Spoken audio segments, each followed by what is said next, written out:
Hi friends, പുതിയൊരു വീഡിയോയിലേക്ക് എല്ലാവർക്കും സ്വാഗതം.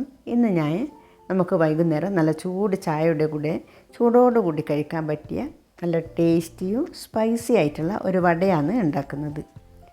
ഇതുണ്ടാക്കാൻ വേണ്ടിയിട്ട് 1 കപ്പ് വെള്ളക്കടല കഴുകിയിട്ട് കുതിർത്ത് വെച്ച ശേഷം അത് നന്നായിട്ട് കുതിർന്ന് വന്നപ്പോൾ അതിലെ വെള്ളമൊക്കെ ഊറ്റിയിട്ട് ഒരു അരിപ്പയിൽ ഇട്ട് വെച്ചിട്ടുണ്ട്. ഇതിന് മിക്സിയുടെ ജാറിലിട്ടിട്ട് ഒന്ന് അരച്ചെടുക്കണം. ഒരുപാട് അരഞ്ഞു പോകാതെ കുറച്ച് തരിതരിപ്പായിട്ട് വേണം ഇത് അരച്ചെടുക്കാൻ. നമ്മൾ പരിപ്പ് വടക്കൊക്കെ ചെയ്യുന്നത് പോലെ ഒന്ന് ചതച്ചെടുത്താൽ മതി. ഞാനിതിപ്പോൾ ഇതുപോലെ ചതച്ചെടുത്തിട്ട് ഒരു പാത്രത്തിലേക്ക് ഇട്ട് കൊടുത്തിട്ടുണ്ട്. ബാക്കിയുള്ളതും ഇതുപോലെ ചതച്ചെടുക്കാം. ഇനി മിക്സിയുടെ ജാറിൽ ഒരു സവാള കട്ട് ചെയ്തതും എരിവിന് വേണ്ടിയിട്ട് ഒരു 3-4 പച്ചമുളകും 3-4 അല്ലി വെളുത്തുള്ളിയും ഒരു കഷ്ണം ഇഞ്ചിയും കൂടി ചേർത്തിട്ട് അത് ആദ്യം ഒന്ന് ചതച്ചെടുക്കാം.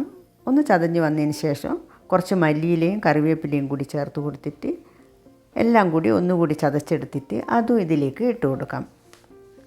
കുറച്ച് കായത്തിൻ്റെ പൊടിയും 1/4 ടീസ്പൂൺ മഞ്ഞൾപ്പൊടിയും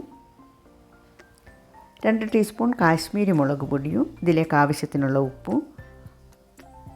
ഈ വടയൊന്ന് ക്രിസ്പിയായി കിട്ടാൻ വേണ്ടിയിട്ട് 2 ടീസ്പൂൺ അരിപ്പൊടിയും കൂടി ചേർത്തിട്ട് കൈകൊണ്ട് തന്നെ ഇത് നന്നായിട്ടൊന്ന് മിക്സ് ചെയ്തെടുക്കാം.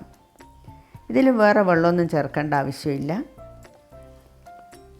ഇതിപ്പോൾ നന്നായി മിക്സ് ചെയ്തെടുത്തിട്ടുണ്ട്. ഇനി ഇതിൽ നിന്ന് കുറച്ചെടുത്തിട്ട് ചെറിയ ബോൾസ് ആക്കിയിട്ട് കയ്യിൽ വെച്ചിട്ട് ഒന്ന് പരത്തിയിട്ട് നമ്മുടെ ഇഷ്ടത്തിനനുസരിച്ചിട്ട് ഷേപ്പ് ചെയ്തിട്ട് ചൂടായ എണ്ണയിലിട്ടിട്ട് ഒരു മീഡിയം ഫ്ലെയിമിലിട്ടിട്ട് ഒരു വശമായാൽ ഒന്ന് തിരിച്ചിട്ടിട്ട് ഫ്രൈ ചെയ്തെടുക്കാം.